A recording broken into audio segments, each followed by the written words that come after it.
Hello students, good morning all of you. हमारे आज के इस वीडियो में हम जो है हिंदी ग्रामर की ओर चलते हैं, जिसके अंतर्गत हम पढ़ेंगे चैप्टर नंबर 1 भारतीय भाषाएं और हिंदी।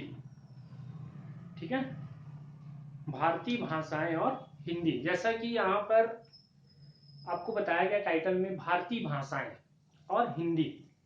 कहने का मतलब भाषा क्या होती है और भारतीय भाषा क्यों बोली जा रही है, और साथ में हिंदी शब्द आया है। तो ये क्या होता है, भाषाएं क्या होती है। ठीक है, हिंदी एक भाषा है, हम सबको पता है। लेकिन हिंदी के अतिरिक्त हमारे देश में और भी जो है अन्य क्षेत्रों में, आप कहीं भी चले जाएं, हमारे भारत देश के अंतर्गत किन्हीं भी क्षेत्रों में चले जाएं, कहने का मतलब किसी भी राज्य के अंतर्गत, स्टेट के अंतर्गत आप चले जाएं, आपको अलग अलग बोली और भाषाएं सुनने को मिलती है। लेकिन उनमें से एक जो रहती है कॉमन, वो रहती है आपकी हिंदी। आप कहीं भी चले जाओ, हिंदी भाषा बोलने वाले लोग कहीं ना कहीं आपको मिलेंगे, या सुनने वाले समझने वाले लोग आपको मिलेंगे ही। इसीलिए जो है इसमें लिखा गया भारतीय भाषाएं और हिंदी। ठीक है, तो सबसे पहले हम अध्ययन करेंगे भाषा। भाषा क्या होती है। भाषा अगर हम देखें तो जैसा अभी मैं आपसे बात कर रहा हूं, आप मेरी आवाज को सुन रहे हैं, तो इसको हम यूं कह सकते हैं कि किसी व्यक्ति के मन के भाव को व्यक्त करने का एक माध्यम होता है भाषा। ठीक है, किसी भी व्यक्ति के मन में जो विचार जो उत्पन्न होती है, या कोई भाव जो उत्पन्न होता है, उन भावों को व्यक्त करने का, विचारों को व्यक्त करने का एक माध्यम होता है भाषा। ठीक है, जैसे आपको कुछ कहना है किसी से, तो वहां पे आप अपनी बात को कहने के लिए किसी न किसी भाषा का, लैंग्वेज का इस्तेमाल जरूर करेंगे। तो वही होती है भाषा। कहने का मतलब किसी भी व्यक्ति के मन के भाव या विचारों को व्यक्त करने का एक माध्यम होता है भाषा। इसको हम लिख सकते हैं, किसी व्यक्ति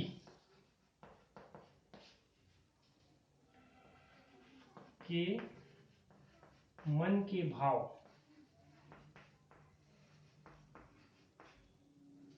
या विचार को व्यक्त करने का माध्यम। ठीक है, यहां पे मैंने लिखा किसी व्यक्ति के मन के भाव या विचार को व्यक्त करने का माध्यम क्या होता है, भाषा। ठीक है, हमारे मन में जो भावनाएं जो उत्पन्न होती है, विचार जो उत्पन्न होता है, उन सबको व्यक्त करने का एक माध्यम होता है भाषा। ठीक है, आइए देखते हैं। जैसा कि हमको पता है कि हमारा देश एक विशाल देश है, जिसके अंतर्गत कई सारे राज्य हैं, और हर राज्यों में आप कहीं भी चले जाएं, आपको अलग अलग बोली और भाषाएं सुनने को मिलती हैं। लेकिन उनमें से, जैसा कि मैंने आपको स्टार्टिंग में बताया, कि एक जो भाषा है वो है कॉमन है, वो है आपकी हिंदी। हिंदी भाषा एक ऐसी भाषा है जो प्राय भारत के कोने कोने में बोली, सुनी और समझी जाती है। ठीक है, इतने बड़े भूभाग में एक ही भाषा बोलना संभव नहीं है। हमारा भारत देश अगर हम देखें तो काफी विशालतम देश है, और इतने बड़े भूभाग में एक ही भाषा बोलना संभव नहीं है। हमारे पड़ोसी नेपाल और श्रीलंका जैसे छोटे से छोटे देशों में भी एक से अधिक भाषाएं प्रचलित है। वहीं अगर हम कंपेयर करें हमारे भारत से छोटे देश नेपाल और श्रीलंका, जिसकी अगर हम कंपेयर करें तो हमारे भारत देश के मुकाबले काफी छोटा है, वहां पर भी जो है हर एक जगह पर, उनके राज्य के अंतर्गत जो है हर एक जगह पर जो है आपको अलग अलग बोली और भाषाएं सुनने को मिलती हैं। तो हमारा भारत एक विशाल देश है। तो जनरली तौर पे अगर हम देखें, या यूं कहें कि हमारे भारत देश के हर क्षेत्र में जो है अलग अलग बोली और भाषाएं बोली जाती है। अनेक भाषाभाषी लोगों का एक साथ रहना हमारे देश की विशेषता है। साथ ही हमारे देश में कई अलग अलग भाषाएं बोली जाती है, सुनी जाती है, समझी जाती है, और साथ ही साथ कई क्षेत्रों पर एक जगह जो है ऐसी बोली और भाषाएं बोलने वाले लोग एक साथ रहते हैं। यही हमारे देश की विशेषता है। जैसा कि अगर हम देखें, हम छत्तीसगढ़ में रहते हैं। छत्तीसगढ़ का आपका दुर्ग, भिलाई या रायपुर की मैं अगर बात करूं, तो यहाँ पर लगभग हर राज्य के लोग आपको मिल जाएंगे। जैसा पश्चिम बंगाल की बात करें, मद्रास सॉरी आपका तमिलनाडु की बात करें, चेन्नई की बात करें, मतलब हर क्षेत्र के लोग आपको मिल जाएंगे। तो हर क्षेत्र के लोग यहाँ मिलते हैं तो उनकी भाषाएं भी अलग रहती हैं, लेकिन कहीं ना कहीं वो हिंदी भाषा को समझते जरूर है। ठीक है, तो इसी तरह से आपके इसमें दिए गए हैं, हमारे देश में कई भाषा परिवारों की भाषाएं बोली जाती हैं। इनमें से दो प्रमुख है आर्य और द्रविड़ परिवार। दक्षिण के 4 राज्यों में तमिलनाडु, केरल, कर्नाटक और आंध्र की प्रमुख भाषाएं क्रमशः तमिल, मलयालम, कन्नड़ और तेलुगु है। द्रविड़ परिवार की भाषाएं। शेष भारत की सभी प्रमुख भाषाएं आर्य परिवार की हैं। हमारे देश के संविधान में कुल 22 भारतीय भाषाओं को मान्यता दी गई है। अगर हम देखें तो हमारे इंडियन कॉन्स्टिट्यूशन में जो है, हमारे भारत में वैसे तो जो है 1652 लैंग्वेज बोली जाती है। टोटल अगर बात करें हमारे भारत में 1652 भाषाएं बोली और समझी जाती हैं। ठीक है, लेकिन उनमें से 22 भाषाओं को इस संविधान में मान्यता प्राप्त है। ठीक, इसको याद रखना, कभी कभी आपके एमसीक्यू में पूछे जा सकते हैं। ठीक है, संविधान में कितनी भाषाओं को मान्यता दी गई है। आगे देखते हैं, यहाँ पे देखिए आपके बुक में दिया हुआ है, हर एक राज्य दिए यहाँ पर भाषा और राज्य और उस राज्य में बोली जाने वाली भाषा और साथ ही साथ उसकी लिपि क्या है। ठीक है, जैसे यहाँ पर देखिए असमिया राज्य जो है असम में जो है असमिया भाषा बोली जाती है, उसकी लिपि है अश्मी। उसी तरह से उड़ीसा राज्य में जो है उड़िया भाषा बोली जाती है, उसकी लिपि है उड़िया। उर्दू, फारसी और अरबी। कन्नड़ कर्नाटक में बोली जाती है, इसकी लिपि है कन्नड़। कश्मीर में जो है, जम्मू कश्मीर में जो है कश्मीरी भाषा बोली जाती है, इसकी लिपि है फारसी, अरबी, शारदा। इस तरह से बहुत सारे यहाँ पर लिपि, भाषाएं और राज्यों का नाम दिया हुआ है जहां पर ये भाषाएं बोली जाती है। उसी तरह से अगर हम देखें तो हमारे छत्तीसगढ़ में अगर हम देखें तो छत्तीसगढ़ में जो है लोकल लैंग्वेज आपकी छत्तीसगढ़ी है, लेकिन मूल भाषा जो है आपकी हिंदी है, जिसकी लिपि कहलाती है देवनागरी। ठीक है, हमारी हिंदी भाषा की जो है लिपि क्या है, देवनागरी। वहीं अगर अंग्रेजी भाषा की बात करें तो अंग्रेजी भाषा की देवनागरी है, सॉरी लिपि है रोमन लिपि। ठीक है, आगे देखिए, अंग्रेजी का नाम उपयुक्त भाषाओं की सूची में नहीं है क्योंकि वह भारत की मूल भाषा नहीं है। भारतीय मूल की भाषा इसको नहीं माना गया अंग्रेजी को, क्योंकि जब अंग्रेज हमारे भारत में आए तो अपने साथ वे अपनी भाषा लेकर आए थे। ठीक है, लेकिन कहीं ना कहीं अब धीरे धीरे जो है अंग्रेजी भाषा जो है हमारे भारत में भी जो है विस्तार करते हुए जा रही है, जिसके कारण से आज के दौर में अगर हम देखें तो काफी अधिक उसका प्रचलन बढ़ता चला गया है। और आपको मालूम होगा कि भारत की जो राजभाषा हिंदी है और सह राजभाषा जो है अंग्रेजी है। कहने का मतलब जितने भी जो शासकीय कार्य या सरकार के जितने भी जो कार्यालयीन कार्य होते हैं वो हिंदी भाषा में होते हैं और उसके अतिरिक्त सह राजभाषा अंग्रेजी है। ठीक है, आगे आइए, हिंदी भाषा। भारतीय भाषाओं में हिंदी का विशेष स्थान है। हमारे भारतीय भाषाओं में हिंदी का विशेष स्थान है। इसके पीछे रीजन ये है कि हर क्षेत्र में आप भारत के कोने कोने में चले जाएं तो हर कोने में आपको हिंदी भाषा बोलने वाले, सुनने वाले और समझने वाले आपको मिलेंगे, इसलिए जो है इसको विशेष दर्जा दिया गया है। आजादी की लड़ाई के दिनों में हिंदी सभी स्वतंत्रता सेनानियों की प्रेरक भाषा थी। ठीक है, बाल गंगाधर तिलक, महात्मा गांधी, सुभाष चंद्र बोस, काका कालेलकर, राजगोपालाचारी आदि इसके समर्थक थे। इनकी मातृभाषा हिंदी नहीं थी, किंतु इनका मानना था कि हिंदी स्वतंत्र भारत की राष्ट्रभाषा होगी। जितने भी अभी मैंने नाम लिए ये सबकी जो है मातृभाषा हिंदी नहीं थी, लेकिन कहीं ना कहीं ये जो है हिंदी भाषा के समर्थक थे और उनका मानना था कि आगे चलकर यही जो है हमारे भारत की राष्ट्रभाषा होगी। राष्ट्रभाषा मतलब पूरे राष्ट्र में बोली जाने वाली भाषा। स्वतंत्रता मिलने के बाद 14 सितंबर 1949 को भारत के संविधान में हिंदी को भारत संघ की राजभाषा जो है घोषित की गई। जैसे हमारे देश को आजादी मिली तो 14 सितंबर सन 1949 को जो है हिंदी को जो है राजभाषा का जो है दर्जा दिया गया। इसलिए प्रति वर्ष 14 सितंबर को हम जो है हिंदी दिवस के रूप में मनाते हैं। ठीक है, ये भी आपका ऑप्शनल में रहेगा, एमसीक्यू में पूछा जाता है कि हिंदी दिवस कब मनाया जाता है, 14 सितंबर, है ना। तो आपको मालूम होना चाहिए कि इसके ऑप्शन क्या क्या है, ठीक है। या ये पूछा जा सकता है कि हिंदी को जो है राजभाषा का दर्जा कब दिया गया था, ठीक है। तो यहाँ पे आप लिखेंगे 14 सितंबर 1949 को, ठीक है। आगे आते हैं, भारत में आधे से अधिक लोग हिंदी जानते हैं और समझते हैं। साथ ही साथ जनसंचार मतलब मीडिया में जो अगर हम इस्तेमाल करने वाली जो भाषा है, प्रमुख रूप से अगर हम देखें तो मीडिया में जो इस्तेमाल होती है वो भी आपकी हिंदी है। हिंदी की फिल्में और टीवी पर प्रसारित होने वाले धारावाहिक सारे देश में देखे और सुने जाते हैं। मीडिया के साथ साथ जितने भी जो हमारे हिंदी सिनेमा में अगर हम देखें तो ये हिंदी वाले जो धारावाहिक हैं या फिल्में हैं वो पूरे देश में जो है देखे और सुने जाते हैं। भारत के अतिरिक्त Nepal, Mauritius, Fiji, Trinidad, Suriname जैसे देशों में हिंदी राजभाषा है। इंग्लैंड, अमेरिका जैसे अंग्रेजी भाषी देशों में भी हिंदी बोलने वाले बड़ी संख्या में है। हमारे भारत के बाहर भी अगर हम चले जाएं तो कई ऐसे देश हैं जहां पर हिंदी बोली और सुनी जाती है, ठीक है। हिंदी और अंग्रेजी, हिंदी हमारी राष्ट्रीयता और हमारी संस्कृति की भाषा है।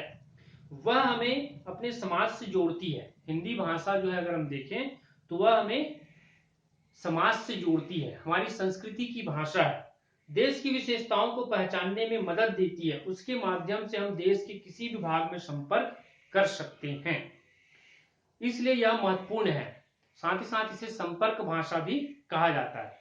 दूसरी ओर अंग्रेजी में हमें व्यापक विश्व से जोड़ती है। दूसरी ओर अगर हम अंग्रेजी की बात करें तो अंग्रेजी जो है हमें पूरे विश्व से जोड़ती है। आज विज्ञान, तकनीकी, व्यवसाय और व्यापार की भाषा अंग्रेजी है, इसलिए यह कहना ठीक नहीं कि अंग्रेजी विदेशी भाषा है, ठीक है। हम अंग्रेजी को भी जो है नेग्लेक्ट नहीं कर सकते, क्योंकि अगर हम देखें तो आज के समय में अगर हम देखें तो अंग्रेजी जो है हर विज्ञान हो गया आपका, तकनीकी हो गया, व्यवसाय हो गया या व्यापार, इन सब की भाषा या महत्वपूर्ण जो है आवश्यकता महसूस हो रही है अंग्रेजी भाषा की, ठीक है। इसलिए यह कहना ठीक नहीं कि अंग्रेजी विदेशी भाषा है और हमारी भाषाओं को दबा रही है।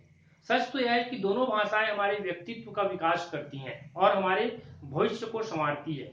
किसी भी भारतीय भाषा और अंग्रेजी के बीच कोई विरोध नहीं है, ठीक है। कोई भी अगर हम भाषा की बात करें हिंदी और अंग्रेजी के बीच, तो हमारे भारत में जो है इन दोनों के बीच कोई भी विरोध नहीं है, ठीक है। आगे देखिए, क्या आप जानते हैं, बुक में जो दिया हुआ है क्या आप जानते हैं, इसको अपनी कॉपी में नोट करेंगे। साथ ही साथ ये जो दिया हुआ है स्टार्टिंग का भाषा, राज्य, लिपि, इन सबको भी अपनी कॉपी में लिखेंगे, कौन से राज्य में कौन सी भाषा बोली जाती है, उसकी लिपि क्या है, ठीक है। इन सबको करना, और जो जो मैंने छोटे छोटे पॉइंट बताया उसको भी लिखना। संविधान में 22 भाषाओं को जो है दर्जा दिया गया है। हिंदी दिवस कब मनाया जाता है, राष्ट्रभाषा का दर्जा कब दिया गया, इन सबको लिखना, ठीक है। नीचे भी दिया हुआ हमने जाना, ठीक है। तो इन सबको आप अपनी कॉपी में नोट करेंगे। आगे आते हैं, इसका अभ्यास भी आप कर लेंगे, जहां पे आपको डाउट रहेगा आप पूछ सकते हैं, ठीक है। और स्व परीक्षण भी आप खुद से करेंगे, ठीक। नेक्स्ट आपका चैप्टर है वर्ण विचार, जिसमें से टाइम कितना हो मैं देख लेता हूं, उसके बाद आपको आगे पढ़ाता हूं, ठीक है।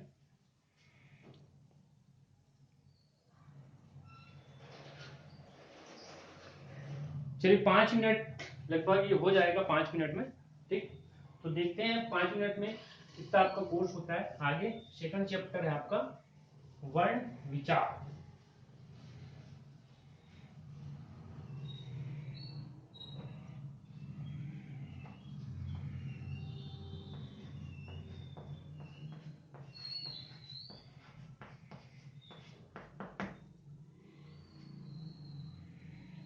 वर्ण क्या होता है, ठीक है। अगर हम देखें वर्ण क्या होता है, तो वर्ण अगर हम देखें तो आपने KG1, KG2, क्लास 1, क्लास 2 में जो है अल्फाबेट पढ़े होंगे। आ, आम की आ, इमली का ई, ऐसा आपने पढ़ा है ना। तो यही क्या है, आपके वर्ण कहलाते हैं, ठीक है। या यूं कहें कि भाषा जब हम इस्तेमाल करते हैं, कोई भी भाषा बोलते हैं, तो भाषा बोलने से हमारे मुख से जो ध्वनि उत्पन्न होती है, तो ध्वनि की सबसे छोटी इकाई कहलाती है वर्ण। ठीक है, उच्चारण, ध्वनि की सबसे छोटी इकाई को वर्ण कहते हैं। ठीक है, जो जो कुछ भी हम बोलते हैं, तो बोलने से हमारे मुख से एक ध्वनि उत्पन्न होती है, उस ध्वनि की सबसे छोटी इकाई कहलाती है वर्ण, जिसके और खंड नहीं हो सकते, इसको हम खंड नहीं कर सकते, तोड़ नहीं सकते। ठीक है, ध्वनि की उस इकाई के लिखित रूप को ही वर्ण कहा जाता है। वर्ण के दो प्रकार होते हैं, स्वर और व्यंजन।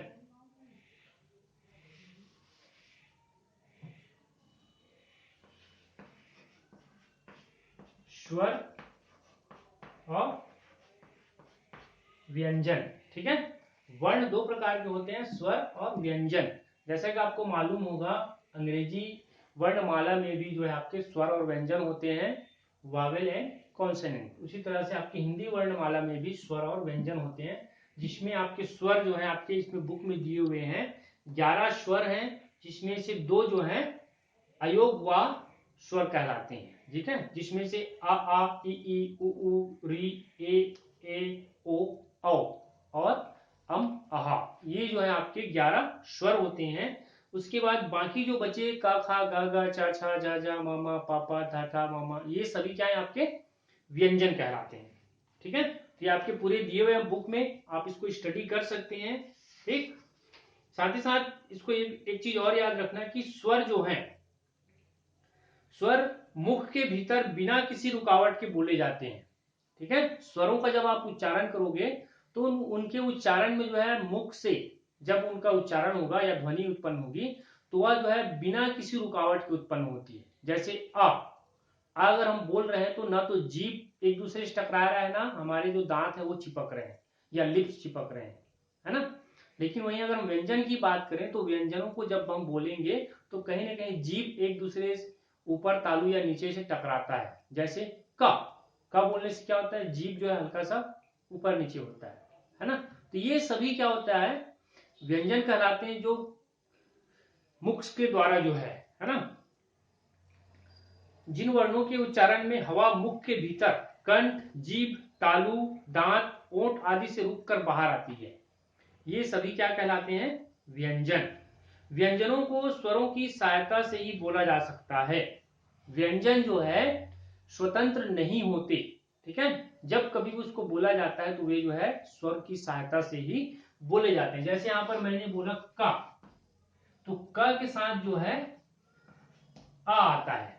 ठीक है, लोप रहता है, वो का आ रहा है कि नहीं आ रहा है, उसको ध्यान से आप अगर बोलेंगे तो आपको समझ में आएगा, है ना। लेकिन स्वर जो होते हैं वे बिना किसी रुकावट के बोले जाते हैं, वे स्वतंत्र होते हैं, उसके उच्चारण में व्यंजन की आवश्यकता नहीं पड़ती। ठीक है, तो ये आपके दिए हुए हैं स्वर और व्यंजन, इसको भी आप अपनी कॉपी में नोट कर लेंगे, कितने स्वर होते हैं कितने व्यंजन होते हैं। ठीक है, उसके बाद है संयुक्त व्यंजन। संयुक्त व्यंजन होता क्या है,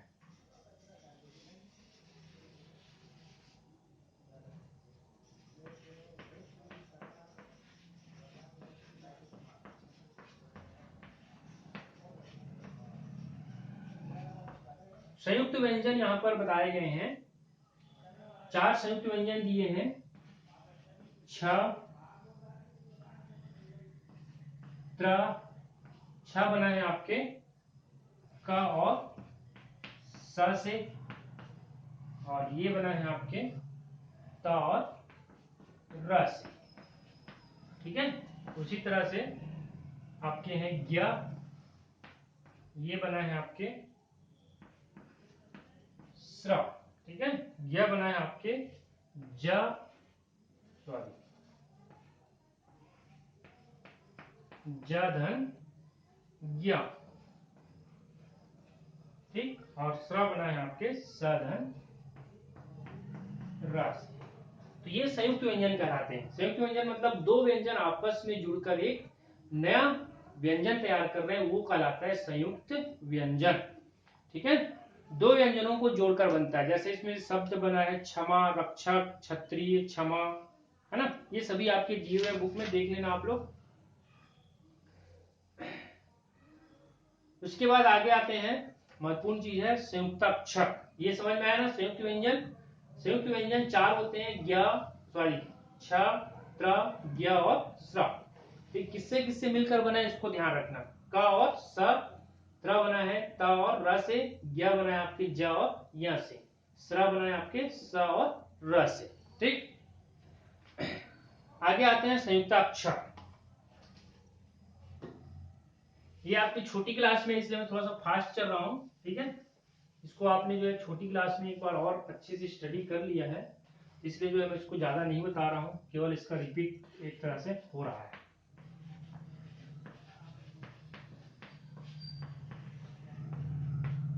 संयुक्ताक्षर। हिंदी में अनेक व्यंजन दूसरे व्यंजन से जुड़ सकते हैं।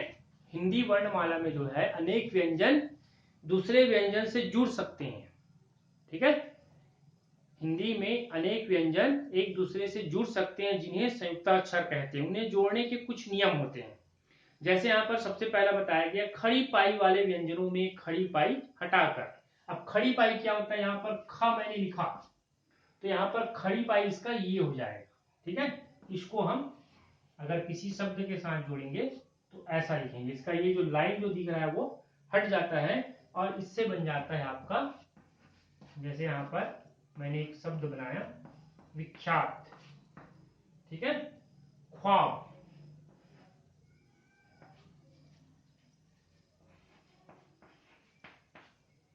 तो ये होता है खड़ी पाई वाले व्यंजन। मतलब खड़ी पाई वाले व्यंजनों में जो है खड़ी पाई को हटाकर हम जो है शब्द बनाते हैं, ठीक है। इसमें बहुत सारे एग्जांपल आपके दिए हुए हैं सभी के, ठीक। जिसको हम आधा ला बोलते हैं, आधा पा बोलते हैं, ये सभी आपके खड़ी पाई वाले हैं, ठीक। उसी तरह से का और फा में पाई के बाद मुड़ी आकृति को छोटा करके, ठीक है। जैसे हम आधा का लिखेंगे तो उसकी मुड़ी हुई आकृति को जो है छोटा करके लिखते हैं। इसके बाद र के रूप दिए हुए हैं। र जो है कैसे प्रयोग होता है, र जो है हमेशा रेप के साथ प्रयोग होता है, जिसमें जो है ऊपर और साइड में जो है इसका लगता है। जैसे इसमें धर्म, कर्म, दीर्घ, और उसी तरह से दिया आपका क्रम, वज्र, तीव्र, द्रव, ठीक। तो ये सभी आपके र वाले हैं। उसके बाद है अनुसार और अनुनासिक। अनुस्वार और अनुनासिक। अनुसार और अनुनासिक आपको पता है, जहां पर ये सिंगल बिंदी लगता है ये अनुस्वार कहलाता है, और अनुनासिक में जो है आपके चंद्र बिंदी लगता है। उससे सब बने शब्दों में जो है कौन कौन से शब्दों में प्रयोग होता है इसको याद रखना, ठीक है। आगे आपका दिया हुआ है, महत्वपूर्ण है, वर्ण विच्छेद, ठीक है। ये सभी आप पढ़ लेंगे, मैं आपको वर्ण विच्छेद बताता हूं सबसे महत्वपूर्ण।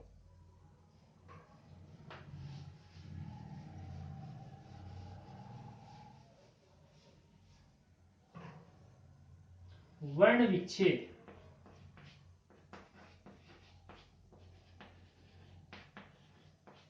ये भी आपकी छोटी क्लास में हो चुका है, फिर भी एक बार आप रिवाइज कर लीजिए, देखिए, ठीक है। वर्णों को अलग अलग लिखना, या उसमें जितने भी जो स्वर व्यंजन जो रहते हैं उसको अलग अलग करके लिखना जो है आपका वर्ण विच्छेद कहलाता है, ठीक है। जैसे इसमें दिया है, प्रत्येक शब्द की वर्तनी के सभी वर्णों को उसी क्रम में अलग अलग दिखाना वर्ण विच्छेद कहलाता है। जैसा यहाँ पर मैंने एग्जांपल लिया है दिल्ली। अब देखिए यहाँ पर दिल्ली में जो है कैसे कौन कौन से व्यंजन और कौन कौन से स्वर जुड़े हुए हैं। सबसे पहले हम लेंगे द से स्टार्ट हुआ है तो द, धन। अब यहाँ पर देखिए द के साथ कौन सी मात्रा जुड़ी हुई है, छोटे ई की मात्रा जुड़ी है, तो यहाँ पर हम छोटे ई लेंगे। वहीं अगर इसमें बड़ी ई की मात्रा रहता तो यहाँ पर ये बड़ी ई हो जाता, ठीक है। उसके बाद है आपका ला। ला लेकिन यहाँ पर क्या है, हाफ है, इसलिए इसमें आ नहीं लगेगा, ठीक है। फिर उसके बाद क्या है, फिर से ला है, धन, इसमें क्या है, बड़े ई की मात्रा है, तो यहाँ पर ये बड़ी ई लग जाएगा, ठीक है। उसी तरह से एक एग्जांपल मैं लेता हूं भारत। भारत में क्या है, पहला भ, धन, आ की मात्रा है, तो यहां पर आ लग जाएगा, और र है तो र में जो है आ की मात्रा नहीं, इसलिए केवल आ रहेगा, धन ता, धन आ। अब इसमें देखिए जितने भी जो व्यंजन आएंगे उन व्यंजनों में ये हलंत नीचे में लगाना जरूरी है, ठीक है, तब आपका सही होगा वर्ण विच्छेद। हलंत अगर आप नहीं लगा रहे हैं तो आपका वर्ण विच्छेद गलत हो जाएगा, ठीक है। एक चीज का विशेष ध्यान देना है कि इसमें जो भी मात्रा जो लगी रहती है वो आपके स्वतंत्र रूप से अलग लगते हैं, ठीक है। उसको जब आप वर्ण विच्छेद करोगे तो उन्हीं मात्रा को ध्यान रखना। जैसे इसमें भारत में मैंने जो है आ की मात्रा लगा है तो यहाँ पे आ अलग हो गया, र में जो है आ है, इसमें मात्रा नहीं तो केवल आ बस लिखा मैंने, ठीक। एक और एग्जांपल लेते हैं, नदियां।